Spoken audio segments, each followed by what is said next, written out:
Et il sait aussi que la situation est super difficile pour lui. On a 3 joueurs extraordinaires pour une poste, c'est beaucoup. Je suis triste parce que je n'ai pas une solution en ce moment. Et bienvenue dans la quotidienne, pas facile d'être Edinson Cavani en ce moment, l'Uruguayen qui est devenu une roue de secours en fait au PSG, rentré à la 87e minute de jeu hier lors de la victoire 2-0 de Paris face à Nantes, en fin de contrat en juin prochain, on le rappelle, bon logiquement il n'y aura pas de prolongation pour Cavani. Petite question du jour, est-ce qu'on lui manque de respect aujourd'hui au PSG? Est-ce qu'il est un petit peu maltraité, Edinson Cavani? Dites-nous ce que vous en pensez, sachant qu'on le rappelle, c'est quand même le meilleur buteur de l'histoire du PSG. 2 commentaires sélectionnés demain.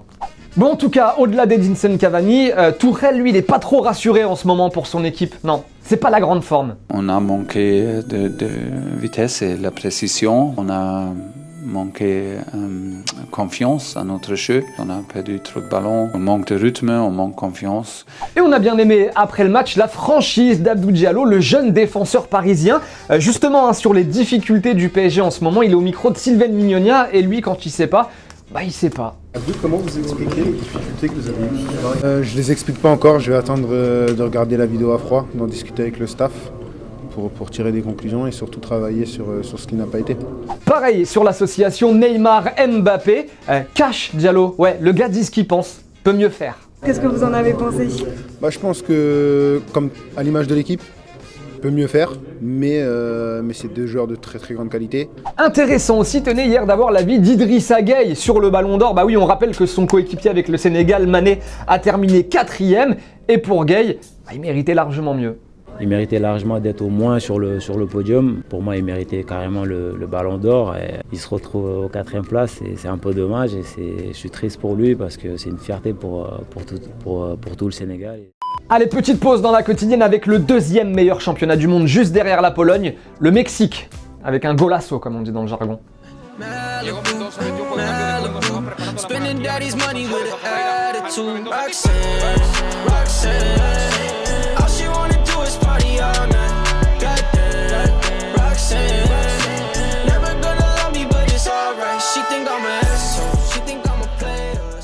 Et le carton de la soirée d'hier en Ligue 1, il est pour Saint-Etienne qui a tapé Nice 4-1. Ça s'arrange pas pour les Niçois. Et tu sens que pour Patrick Vieira, ça devient dur.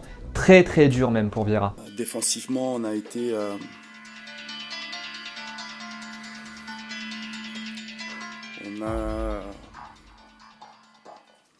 catastrophique. Individuellement et collectivement. Jingle légendaire maintenant pour un homme légendaire que vous kiffez parce que vous aussi vous êtes légendaire. Jingle José le Terrible.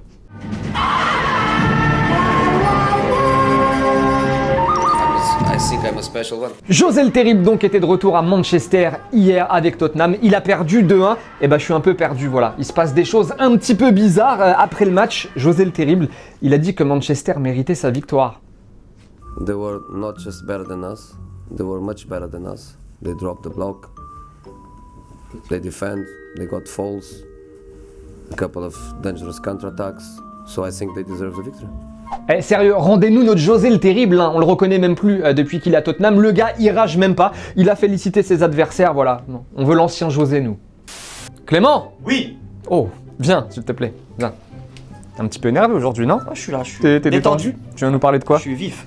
On va parler de FIFA, Thomas. Je te laisse, là, tu me barres. 12e, tu t'en vas. Très loin, très très loin. Eh bien Thomas, aujourd'hui, on a décidé de vous parler de la 12e équipe de la semaine sur FIFA Ultimate Team et le joueur qui m'intéresse, que j'ai décidé de mettre en avant cette semaine, c'est Dele Alli, version 86, et c'est le joueur qui vaut le plus le coup, tout simplement, dans cette équipe de la semaine. Et pour faire un comparatif, il a quasiment les mêmes stats que Paul Pogba, et il coûte 200 000 crédits de moins. Alors sautez vraiment sur l'occasion, et c'est vrai que depuis l'arrivée de Mourinho, l'anglais, il a retrouvé de la confiance, et ce doublé face à Bournemouth qui lui a valu cette place dans cette équipe de la semaine, ça risque pas d'être le dernier, il va falloir le surveiller ce Dele Alli.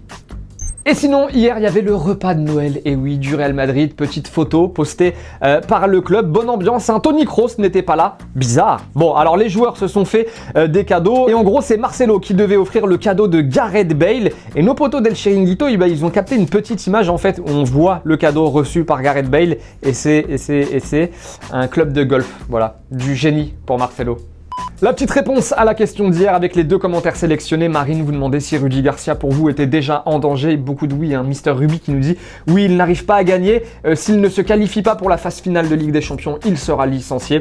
Lily nous dit bien sûr qu'il est en danger, piètre performance. Les supporters demandent déjà son renvoi alors qu'il vient à peine d'arriver. Ça en dit long. Et c'est la fin de la quotidienne. Merci de votre fidélité. Comme d'habitude, 2000 encore. Il manque 2000 abonnés pour atteindre le million sur la chaîne YouTube.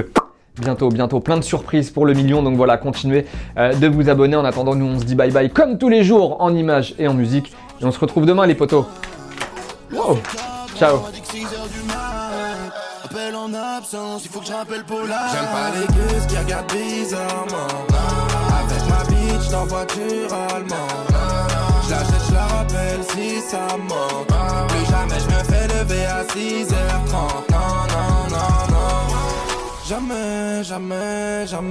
Et n'oublie pas, tu peux cliquer sur le blason Téléfoot là juste à droite pour t'abonner à la chaîne et du coup ne rien rater du contenu exclusif. À la prochaine.